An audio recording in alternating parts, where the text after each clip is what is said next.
Hello, high, hello. আশা করি সবাই ভীষণ ভালো আছেন। আপনাদের ভালোবাসা ও আশীর্বাদে আমিও সুখে দুঃখে ভালোই আছি। আবারও একটা নতুন ব্লগে সবাইকে জানাই অনেক ওয়েলকাম।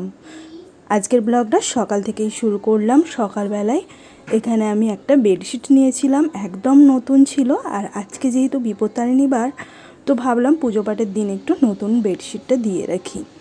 আর এটাই ইলাস্টিক দেওয়া ছিল বেডশিটটার কিনারাতে।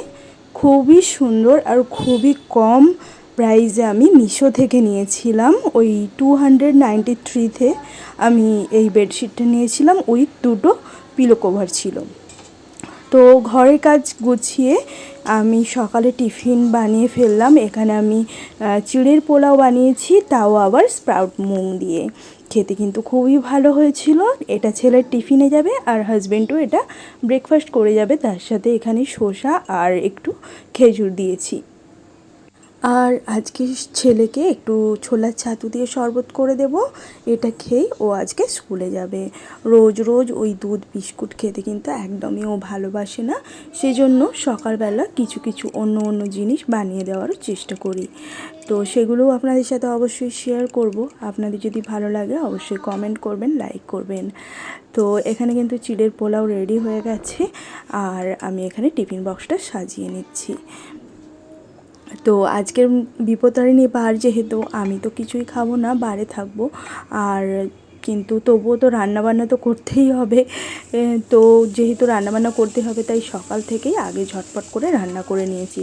এখানে আমি বাস জিরে আর আদা বাটা দিয়ে বাঁধাকপির তরকারি, মুগ ডাল, যদিও বা সেরকম কিছুই রান্না করিনি, খুবই টুকটাক তাড়াতাড়ির মধ্যে যেগুলো হয়ে যাবে সেই সবই রান্নাবান্না করেছি। আর সাদা ভাত করেছি, ভাত তো হয়ে গেছে আগে। তার সাথে পাঁপড় ভাজা, নিরামিষের দিন পাঁপড় ভাজা আর একটু টমেটোমের চাটনি থাকলে কিন্তু আর কিছু চাই না। তো এই সব রান্নাবান্না হয়েছে সকালবেলা দুপুরের খাওয়ার জন্য আর কি। তো আমার হাজব্যান্ডকে তো আমি টিফিন দিয়ে দিয়েছি। আজকে আর রুটি দিলাম না, যেহেতু আজকে বিপত্তারিণী বার। আর হচ্ছে লুচি আর ছোলার ডালটা বানাবোই। আর তার সাথে এই শসা আর লেবু দিয়ে দিয়েছি। রান্নাবান্নার পরে রান্নাঘরের অবস্থা খুবই খারাপ হয়ে গেছিলো। তো একদম চুটকি মেরে আমি রান্নাঘরটা পরিষ্কার করে নিয়েছি। যাই হোক, খুবই তাড়াতাড়ির মধ্যে এবার একটু নিজেও রেডি হয়ে নেব। কোন শাড়িটা পরবো তাই ভাবছি। সবই শাড়ি তো মোটামুটি পরেই থাকি, তো সেই জন্য ভাবছি কোনটা খুবই তাড়াতাড়িতে পরা যাবে। কারণ যেহেতু আমাদের এখানে মন্দিরের মানে পুজোরও একটু টাইম ছিল, সেই জন্য আর কি। তো এখানে ফল আর ফুল সাজিয়ে নিয়ে তার সাথে মিষ্টান্ন নিয়ে মন্দিরে এসে গিয়েছিলাম। আর এখানেই কিন্তু এই ধাগাটা বানিয়ে নিচ্ছিলাম। তো এইভাবে আজকের দিনটা কাটাচ্ছি। আপনারা কেমনভাবে কাটিয়েছেন সেটা অবশ্যই জানাবেন। ও হ্যাঁ, তারপরে তো বলতেই মনে নেই, বাড়ির পুজোটা আগে সেরে নিয়েছিলাম, সেটাও শেয়ার করার খুবই ইচ্ছে ছিল। খুব সুন্দরভাবে ফুল দিয়ে সাজিয়েছিলাম আমার ছোট্ট ঠাকুর মন্দিরটা। তো সেটা কিন্তু একদমই সময়ের অভাবে ভুলেই গিয়েছিলাম ক্লিপ নিতে, আর সেজন্য শেয়ারও করতে পারিনি। তো এখানে ঘরের পুজো টুজো করে এই মন্দিরে এসেছি। এখানেও প্রায় ওই 1-1.5 ঘন্টার মতো তো সময় লেগেই গিয়েছিল। প্রত্যেকে আলাদা আলাদাভাবে পুজো দিচ্ছিলো, সেই জন্য। আপনারা কে কেমনভাবে পুজো দেন, কিভাবে কি পুজো করেন সেটা অবশ্যই কিন্তু কমেন্ট করে জানাবেন। আমি যেহেতু মহারাষ্ট্রে থাকি, তো এখানে তো সেরকমভাবে মানে ধরুন বাঙালি পণ্ডিত দিয়ে পুজোটা করানো সম্ভব হয় না সব সময়। তো মন্দিরে যে কোনো পণ্ডিত মশাই দিয়েই পুজো করিয়ে দিয়ে আমরা মানে পুজো করিয়ে নিই আর কি। তো এখানে দুর্বাঘাস দিয়ে ওই সবাই ডুরি বানাচ্ছিল, আমিও বানালাম। তো এইভাবে আজকের দিনটা কাটাচ্ছি। কেমন লাগছে আজকের ব্লগটা অবশ্যই কিন্তু কমেন্ট করে জানাবেন। ভালো লাগলে একটা লাইক করে দেবেন, সাথে কিন্তু কমেন্ট করে দেবেন। যদিও বা ব্লগটা দিতে একটু দেরি হয়ে গেল।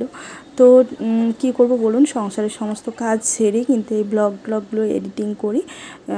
তাও কিন্তু আপনাদের সাপোর্ট পেলে আরও কিন্তু ভালোভাবে বানাতে পারবো। বা যে কোনো ভুল ত্রুটি আপনারা যদি কমেন্টের মাধ্যমে বলে দেন, সেটা শুধরে নেওয়ার চেষ্টা করব। প্লিজ একটু সাপোর্ট করুন, আপনাদের সাপোর্টের কিন্তু অনেক জরুরি। তো পুজো দেওয়া হয়ে গেছে, এবার সবাই আমরা একসাথে ব্রতকথা শুনছি। ব্রতকথা শুনে পুষ্পাঞ্জলি দিয়ে পূজা সমর্পণ করব আমরা। আর এখানেই একটু প্রসাদ খেয়ে নেব, তারপর বাড়িতে গিয়েও প্রসাদ খাবো। আপনাদের যদি ব্লগটা ভালো লাগে অবশ্যই কিন্তু একটি লাইক শেয়ার করবেন, তার সাথে কিন্তু অবশ্যই কমেন্ট করেও জানাবেন।